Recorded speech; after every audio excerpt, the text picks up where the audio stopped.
All right, what is up, my friends? Welcome to week 11 of our 8 Push Life. This will mark the conclusion of our time in studying period 4, which means that you will, in fact, have your next test at the end of this week. And with that, period 4 is gone, and we'll be on to our last unit of the first semester, which is period 5, which will conclude with the Civil War and Reconstruction afterwards. So this is really your last week to make sure that you're all on top of your period 4 stuff. Feel free to take a couple extra minutes out of your day and ensure that you are caught up, that you have completed all your handouts and your work for period 4, done all your chapters for period 4 to make sure you are ready for your test at the end of the week. But today we need to talk about the social developments that are going to envelop the antebellum era. If you really think about the way we've structured period 4, we've talked through, the early period in period 4 with Jeffersonian democracy and westward expansion and the War of 1812. And from that point on, things have been a little more thematic than they have been chronological. What I mean by that is we spent a week, right, a week of instructional time on economic changes that really span this entire time period, right? We talked about the market revolution, the transportation revolution, the way the economies of the separate regions of the US developed. And then we spent a whole other week on political developments that are really happening at the same time with the rise of Jacksonian democracy and the second two-party system. Now we'll kind of look at the way in which society responds, some of the social and cultural responses to the changes that the nation has undergone. And that will give us this era that we'll refer to as the Second Great Awakening and antebellum reform movements. Antebellum reform movements. And anytime I talk about reform movements, it's a movement of people that are trying to fix society and fix the problems that society had. Any sort of reform is to change. So with that, let's talk about the rise of evangelicism.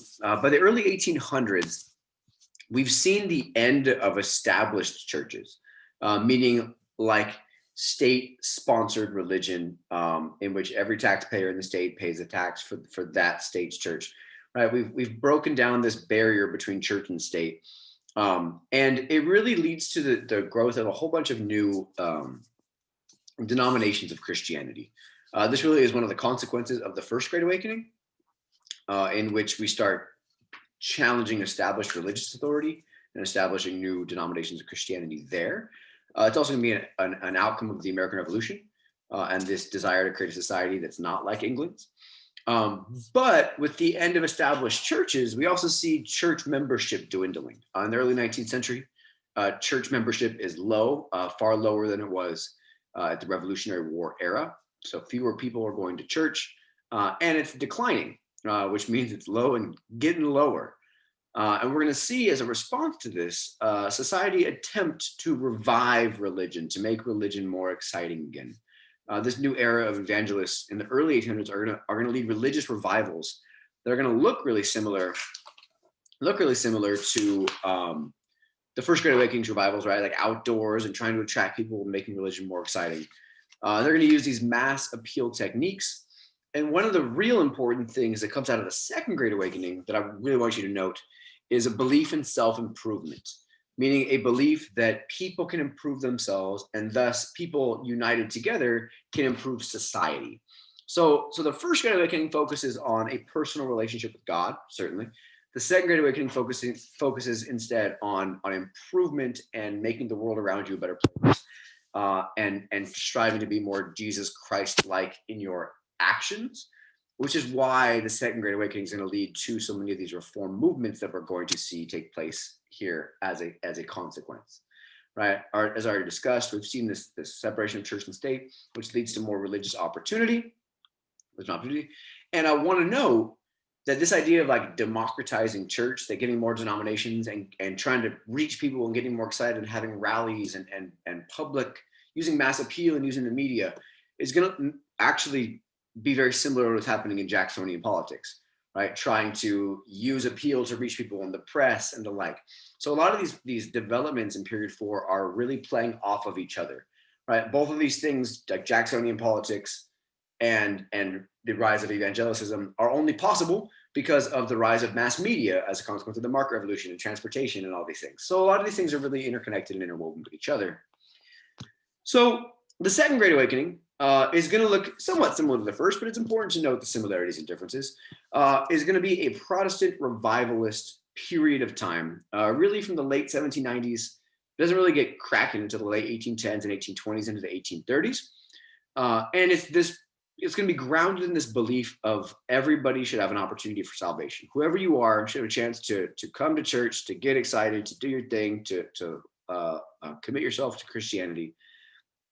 And it's going to make it so that pastors require less formal training, less like university training. They don't have to go to all this school to learn how to be pastor, but they should just be like good. If you're a good person, you can help lead other people to Christ.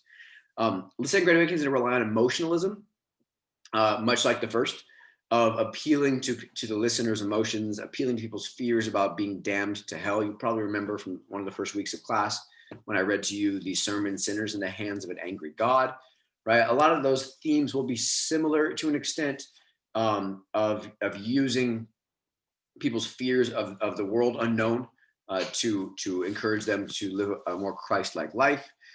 And they're also going to really emphasize perfectionism. And what I mean by that is the belief that humans have a duty to perfect the world, and that Jesus won't come back from the second coming until humans have done all they can to fix the problems that exist in society.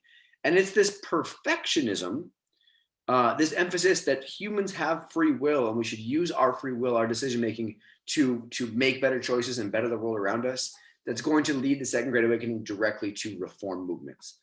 The Second Great Awakening is also going to emphasize millennialism, this belief that Armageddon is soon coming, the second coming of Christ. Thus, we need to fix our problems now, otherwise it'll be too late. And they do in general reject Enlightenment principles of science and the like, instead relying on emotion and religion to solve problems. This picture here on the right is important because it demonstrates this Methodist camp meeting here. Methodists are one of the key denominations that rise a great deal during the Second Great Awakening here in 1819. You can see it looks quite similar to the First Great Awakening, right? And that people are outdoors, people are excited, people are doing their thing. We see here this emotionalism and this idea that salvation for all means that we have a broad array of people that are included. Now, when we look at the Second Great Awakening, a couple of things to note. First, the name you should know. Much like the First Great Awakening gave us a couple key names here. The name to know is Charles Grandison Finney, Charles Finney. And he'll be really the godfather, if you will, of the American Second Great Awakening. And he's going to emphasize, again, free will, that humans have choices and they should make those choices in a better way. He's also going to emphasize salvation for all. And in this case, all does mean all, in which in some places, Black and African-American and women are encouraged to come to these camp gatherings and speak and pray and convert themselves. It's going to emphasize perfectionism, as I've already explained, in that it's human duty to perfect the world. And the Second Great Awakening is going to incorporate women to a great extent, which is one of the reasons why we're going to see towards the end of today's lecture the first wave of feminism, the first real attempt by women to gather some real progress in society. These revival meetings are going to often take place for days and days outdoors. It's like a modern day Coachella. But we see, like, from this attendee who went to a Kentucky camp meeting on the frontier, this quote that says, "The noise was like the roar of Niagara Falls. The vast sea of human beings seemed to be agitated as if by a storm." And I counted 7 ministers, all preaching at one time, some on stumps, some on wagons, some people singing, praying, crying. A strange sensation came over me. My heart beat tumultuously. My knees trembled, my lips quivered, and I felt as though I must fall to the ground. So we see here this belief in emotionalism and appealing to people's emotions present here in this Kentucky camp meeting in this specific quote. The Second Great Awakening is really going to start in Puritan New England as a way to try to revive religion there in a place that religion was so important, where it was losing some of its traction. And a lot of the New England settlers or state citizens are going to begin spreading out westward with much of the rest of the population. And they're going to settle westward in places like the frontier of New York, upstate New York, as well as here Pennsylvania and Ohio on the frontier. And as they're moving out and settling out on the west, they're taking with them these awakening ideals. This blue area here along the Erie Canal, which has facilitated a lot of commerce, of business, but also of ideas, is going to be referred to as actually the burned over district, the burned over district. And what that means, that what they're referencing there is that so many people have been converted to Christianity that it's like a burned over forest with no more fuel to fuel a fire because everybody's already been converted. So this burned over district in New York is quite important to know for the Second Great Awakening as evidence of the impact. Another impact worth noting is a huge growth in not just people involved in religion, but in terms of denominations of Christianity. So we see from 1780, really the Revolutionary War is taking place in 1780, into the 1820s and into the 1860s. Baptist churches grow significantly. Catholic churches do as well, but that's more because of immigration of Irish and German immigrants than it is any awakening. Congregational churches grow significantly. Episcopal, Lutheran, Methodist goes from nothing to a ton, right? And even German Reformed and Quaker churches grow as well. So we see all these denominations are growing in significant numbers, and largely the Second Great Awakening is to blame for this growth of religion. Here's more pictures to help cement for you or reinforce for you what it looks like. These people are obviously camping outdoors. They're planning to stay for an extended period of time to listen to this probably series of speakers. Another good example of the Second Great Awakening visually. Again, it's important to note the tents, right? They're obviously planning to stay for a little while. And it's important to note that we see men, women, children, etc., across the board here in society. Second Great Awakening is going to stress some new revival techniques that are worth noting. First, extended meetings, so things that are happening over days and days, which I've already highlighted via the tents. Second, it's the first time we're going to see the encouragement of public prayer for women, allowing women to get in public and pray. And third, emotionalism, which I've already emphasized at length. So let's talk about some of our impacts here, which is going to be one of the more important things that comes. Unlike the First Great Awakening, the Second Great Awakening is going to lead to reform, to people more actively working to fix society's problems. Some newer reform-minded denominations of Christianity are formed largely in the northern states, and the two worth noting are the Baptists and the Methodists. And then that is also going to eventually lead to the huge growth of Southern Baptists and Southern Methodists as well. So a lot of this impact happens largely in the north. Some of the religious impacts are going to impact the South, but much of the reform movements are not. And the next impact that's worth noting is that these revivals are really going to emphasize the belief that every person on earth has a personal responsibility to combat sin, to work to eradicate sin and sinful actions from society. And that's going to lead then to a huge growth, a huge era of social reform movements in the 1830s and 40s, and even some into the 1850s. Some of the sins that are going to be attacked by these reform movements are dueling, right? The idea of solving your problems by shooting at somebody. Profanity, watch your mouth. Drinking hard liquor are all seen as sins that need to be fixed. And this is going to be really our first real abolition movement, is many northern evangelicals, northern church goers, are going to regard slavery itself as really the sin of all sins, the Godfather sin that needs to be attacked the most, and really the root of many of America's societal problems. So northern revivals, what's happening in our northern states, unlike the South, are going to inspire social reform. And the social reform is really going to be championed by a new class of people, these new middle class participants, right? The Market Revolution has led to, of course, the rich getting rich and the poor still being poor, but this new middle class of like individuals that aren't rich but aren't poor, they largely live in cities and they're doing okay. And it's the middle class that really begins fueling reform movements, and largely it's middle class women. And that's going to be a continuity that we're going to actually see for the next 150 years of APUSH, is the idea of middle class women championing the need for reform. It's going to lead to what is often called in history a benevolent empire, in terms of like an empire, of course, being a large span of land, and benevolent means to do good, right? All these reform movements attempting largely independently of each other, but with some overlap that you'll read about this week in your extension activity, attempting to work to better society as a whole. It's going to lead to a huge amount of religious conversion, obviously, as you saw in that chart.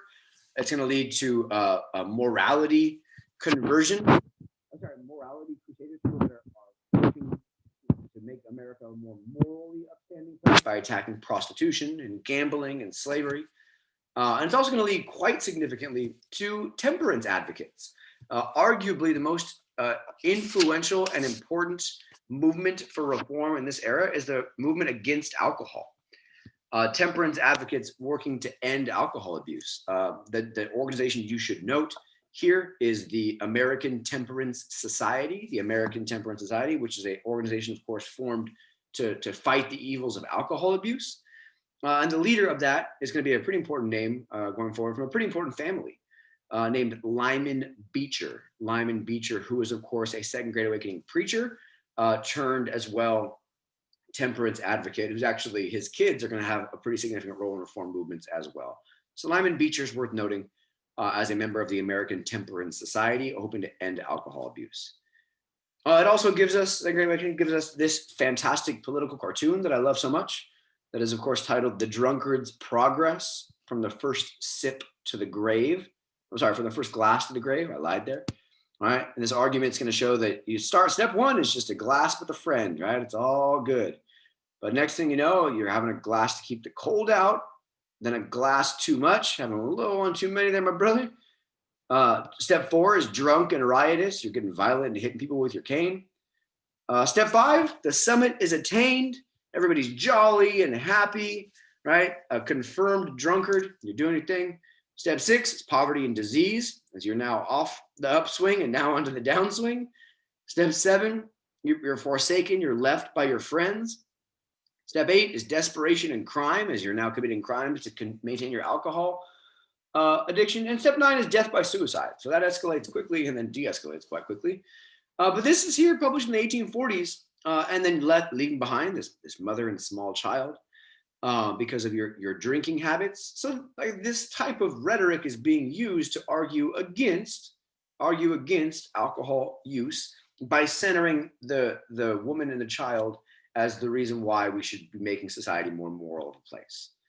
Now, it turns out the temperance movement is quite successful because Americans are drinking a ton, right? 5 gallons of distilled spirits, which is like hard alcohol, 5 gallons a year on average. The average American in the early 1820s is going to drop quite significantly by the 1840s and 50s before really bottoming out here in the 1920s when we actually end up prohibiting alcohol in society.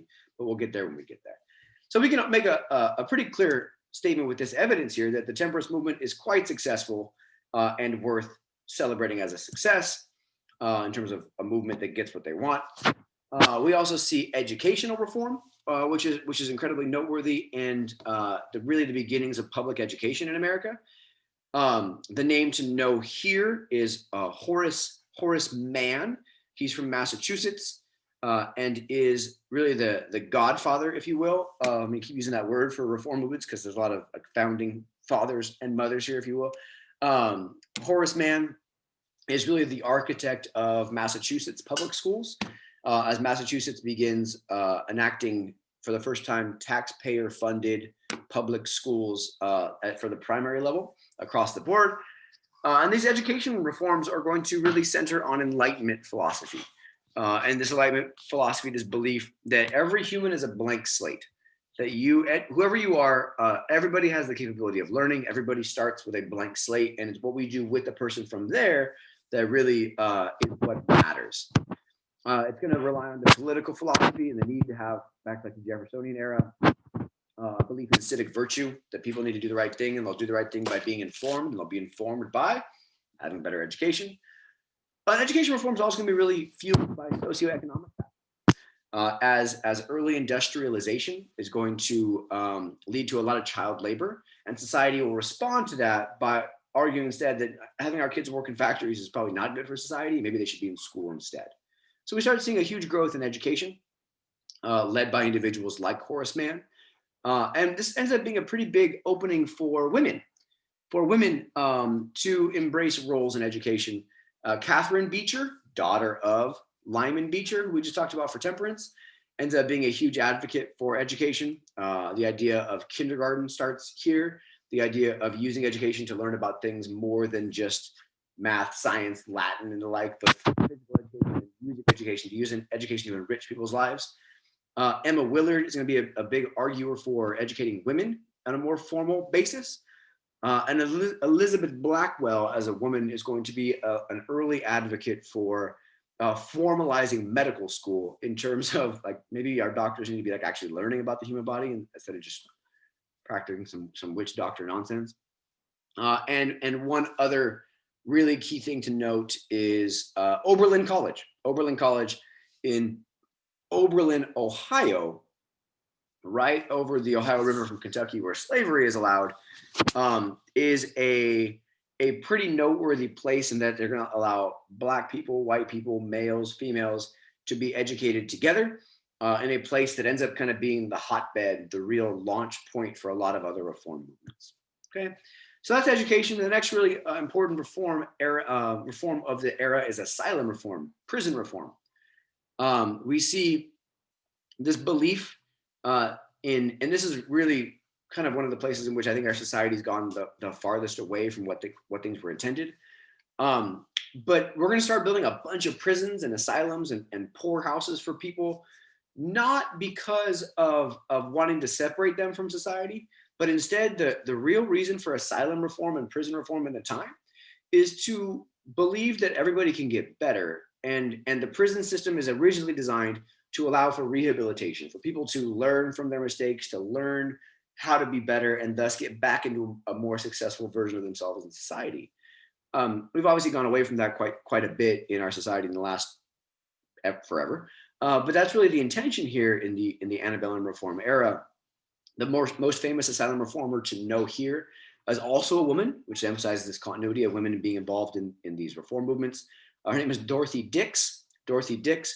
And she's going to actually use the press to publicize how poorly treated mental institution patients are, and thus ask for reforms in the asylum process. And as a result of her work, 15 states out of the few that we have are going to improve their penitentiaries, which are their jails, improve their hospitals, and work to make their justice system more just. Here's one example. This is the Pennsylvania State Lunatic Asylum in the 1840s. As again, we see these things being built, these institutions being built to provide opportunities for people to better themselves. Now, maybe the most controversial of the reforms is anti-slavery and abolition.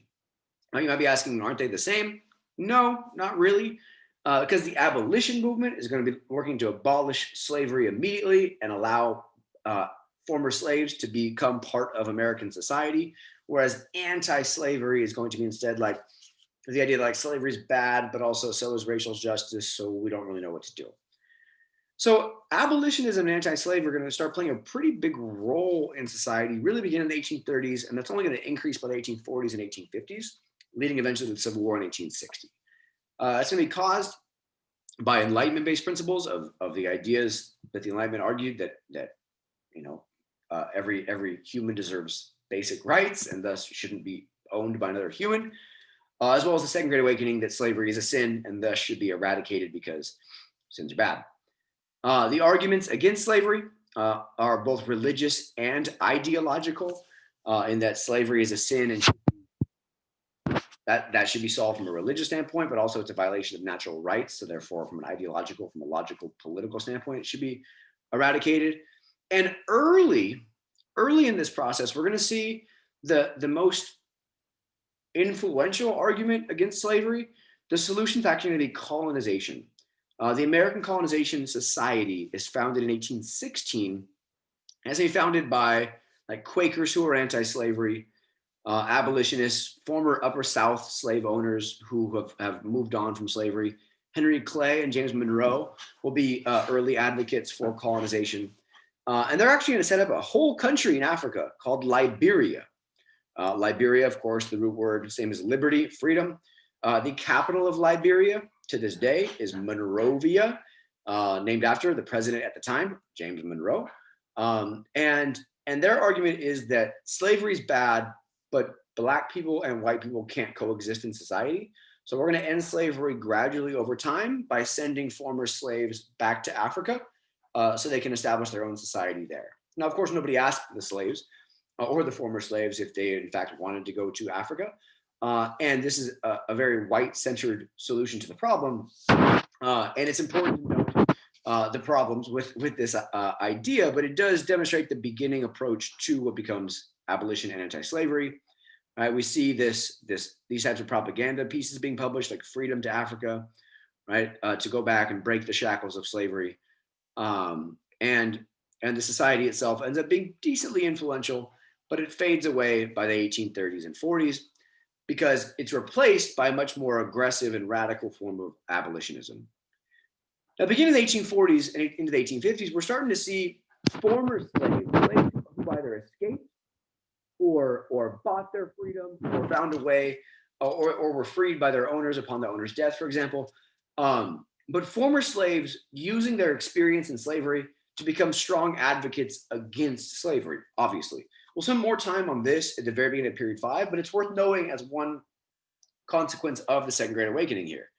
Now, the names to know are individuals like Frederick Douglass, who is a former slave who escapes from Maryland and becomes maybe the most important abolitionist of the era. Sojourner Truth, as a female escaped slave who becomes a abolitionist as well. And the way in which they're able to tell the reality of slavery from experience. Sojourner Truth begins a newspaper called Freedom's Journal. Frederick Douglass begins his newspaper called the North Star, which is what many escaped slaves are going to follow, the North Star of freedom in the North. And this is really going to make it harder for society to avoid or ignore the problems of slavery because you have former slaves like publishing books and newspapers that are telling people what the realities of slavery are like. We see Black people becoming influential leaders in the movement that comes known as the Underground Railroad, this network of houses and roads and canals and rivers and ways in which we'll see slaves escape from slavery. And Black people are also going to form vigilante groups in northern states to protect fugitive slaves who have escaped and need protection from their owners who are working to get them back. So these much more aggressive abolitionist moves are going to divide somewhat with moderate anti-slavery supporters, people who are like anti-slavery but not into the idea of integrating society, who are going to back instead the forced migration back to Africa to avoid a race war, which is the fear, the worry when the slaves are emancipated. We also see some pretty influential white emancipation advocates. The most influential, you should know, the most radical of all these guys is William Lloyd Garrison. William Lloyd Garrison is a white anti-slavery advocate, and he's going to be pretty aggressive, leading to a lot of actual criticisms of his tactics. His argument is going to call for immediate slave emancipation, not tomorrow, but right now. He's going to form one of the most influential organizations of the era, the American Anti-Slave Society, as well as publish his own newspaper, which is called The Liberator. He is quite consistently close to being killed by angry white mobs for his work. And we actually end up seeing the more radical abolitionists like Frederick Douglass and William Lloyd Garrison hurt by infighting and disagreement amongst themselves over the best way forward. Many people will be critical of Garrison for his views personally. He allows a woman onto the executive committee of his society, which is seen as incredibly controversial at the time. And he, much like Malcolm X, 100 and some years later, is going to argue that the only way to change society is to remove ourselves from society altogether. And there's no point in voting for a broken system or engaging any sort of the mainstream politics, because that's not going to fix the broken system. And instead, the northern states should secede, form their own country, and the like.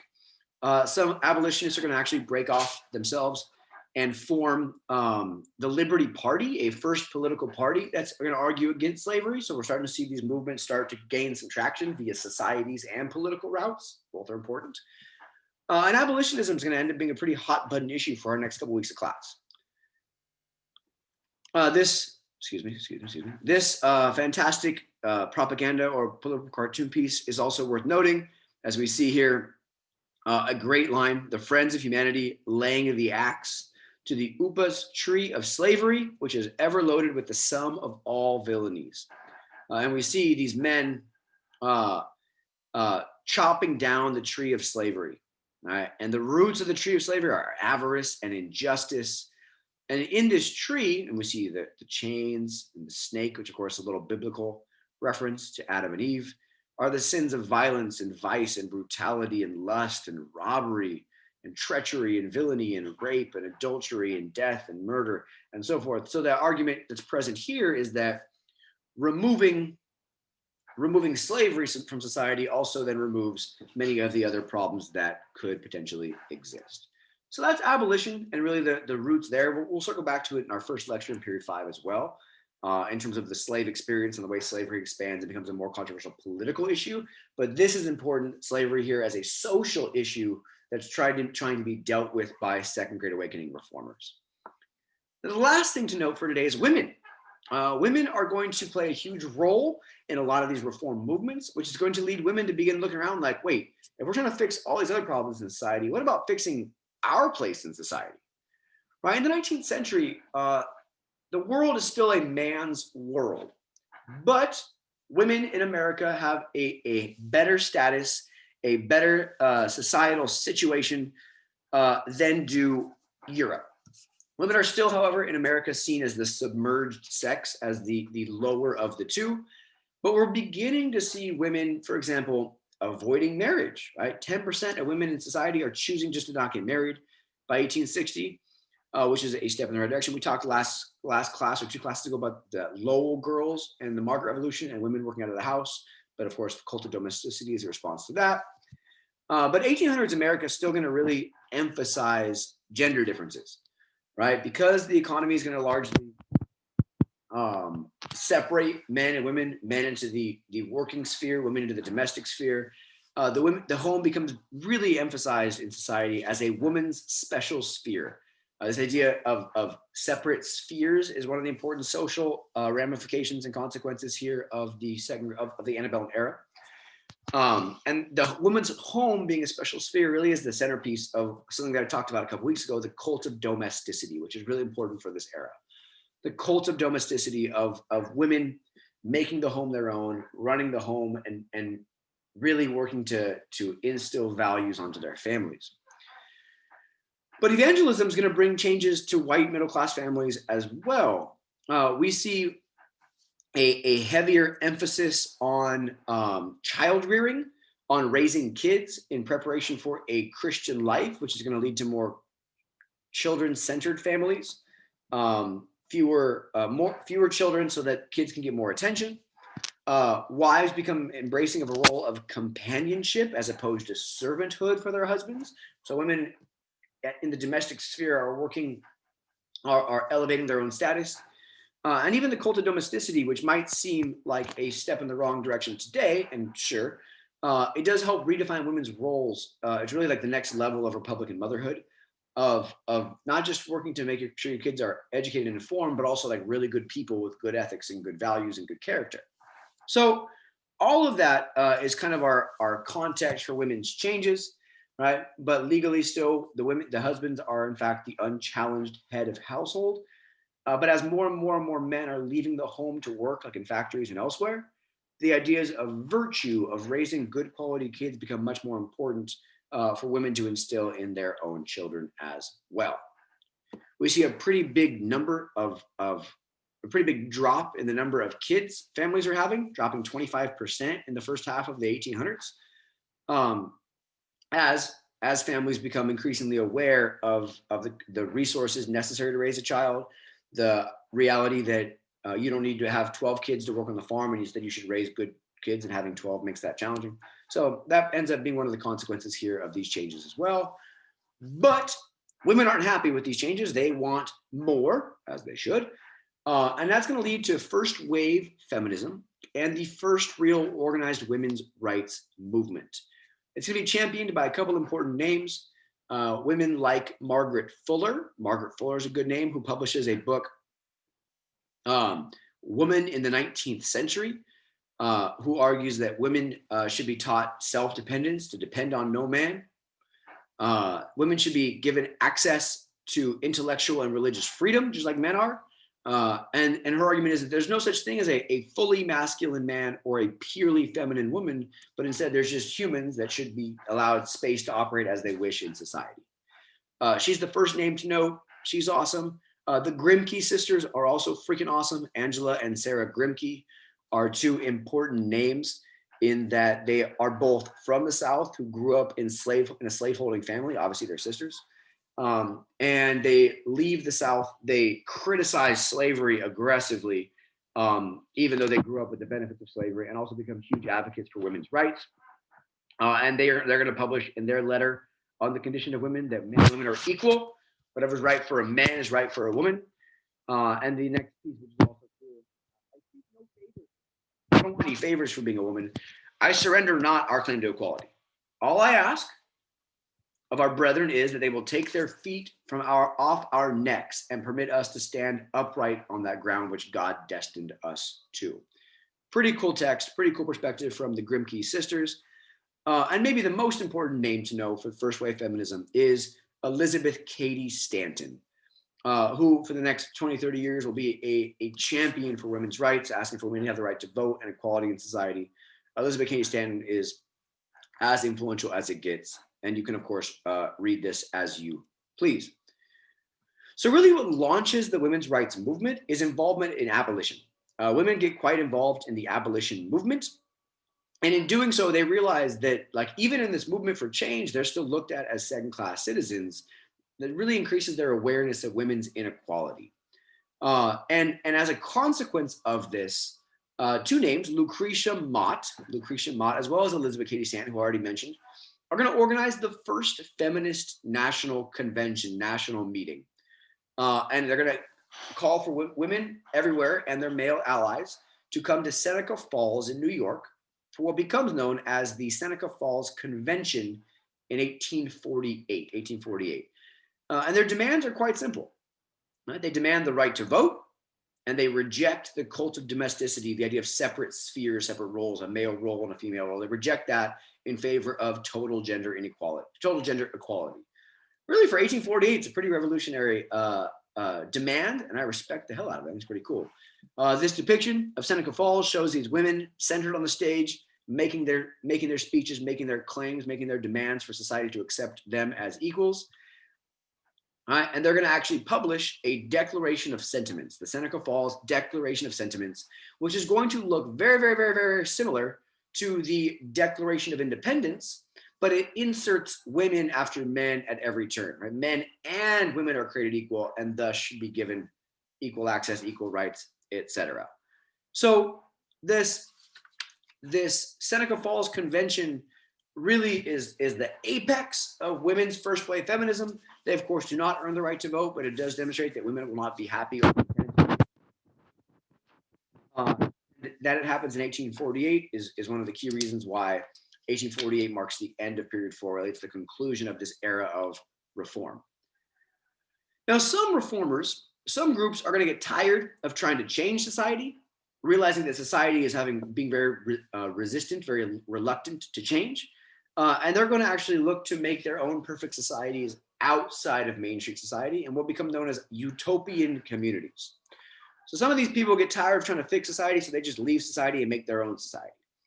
Robert Owen and Charles Fourier, for example, are going to create a place called Brook Farm, in which they create little socialist communities that are everybody's equal and self-sufficient, and they do their thing outside of mainstream society. The Shakers are a religious sect that believes in sexual equality for men and women, and they're anti-marriage. And they believe in that once we make society equal on gender roles, then we come back for the second coming. And the Oneida community, a little different too. They argue that Christ's second coming has already happened, so there's no need to have morals or rules. They can just have sex with whoever they want, love whoever they want, do their own thing. That might as well just live a good life, and they thus do so. So we see a huge increase in these communal societies. Societies that are like, when I think communal, it's almost like socialistic, like non-industrialized, and that they're just everybody is working together to ensure everybody has what they need. Brook Farm, for example, Robert Owen creates New Harmony, which is a utopian socialist village of cooperation. The Shakers are pretty cool, as well as the Oneida community who I spoke to, which everybody just says everybody's married to everybody, so just do your thing. And again, we see most of these utopian communities existing really in the north and on the frontier. Here's the Shakers, one of my favorite pictures as well. I don't know what's going on with this guy. It's like 4'2", just dancing it out. This looks a lot like the Thriller dance from Michael Jackson, but I'll leave that for another day since that's probably a joke that's far too old for the youngsters in this class. The Shakers, as you can see, are strictly in favor of celibacy. Nobody is allowed to have sex. No other vices, no drinking, no alcohol, no profanity, no caffeine, none of those things. And you can see here, even in their church experience, they are separated into male and female. Now, the last outcome that's not quite related to the Second Great Awakening, but it is a consequence of the changes in society, is transcendentalism, which is a literary and philosophic idea that individuals themselves can transcend reality and connect themselves with universal spiritual forces. Sounds pretty hippie-ish. It is. It's going to be led by Ralph Waldo Emerson and Henry David Thoreau, but it's really going to emphasize things that we consider today, like meditation, of looking inward for your answers as opposed to looking to society for the solutions to your problems. And these two dudes are worth noting. Ralph Waldo Emerson, he publishes Self-Reliance, in which he argues that nothing is sacred but the integrity of your own mind. You need to fix your own mind before worrying about anything else. And Henry David Thoreau, who publishes two important texts, Walden, which he just goes and lives at a freaking pond for a year and just writes about it. And then later, Civil Disobedience, which I'll come back to in period 5 because it's going to be important there. Again, he in Walden about his pond living. He says, I went to the woods because I wished to live deliberately on purpose, to front only the essential facts of life, and see if I could not what it had to teach, and not when I came to die, discover that I had not lived. So again, just looking inward for your solutions as opposed to outward. So some of our conclusions as we finish up period 4, that there really is this desire at the end of period 4 in 1830s and 1840s to improve the nation in a variety of different ways. Right? We've seen some new political outlets, a new party, the Democrats, a new party, the Whigs, that are hoping to improve the nation politically. We see the industrialists that are hoping to improve the nation economically by industrializing via the market revolution. The country is more interconnected with infrastructure, which leads to a more efficient and quick transport of goods and ideas and culture. Religious reformers are working to convert the masses to Christianity. Meanwhile, reform crusaders are hoping to remove the moral and social evils of society. So the conclusions of period 4 are that America is in great flux. Right? We're in a time of great political change, a time of great economic change, as well as significant social changes as well due to religion and reforms and the like. So hope that was helpful. Can't wait for our live session. We're going to work on our second DBQ of the year. So there's no live teaching happening. Instead, there's live thinking happening. So make sure this video is watched and ready to go for that. Have a great day. I can't wait to see you this week.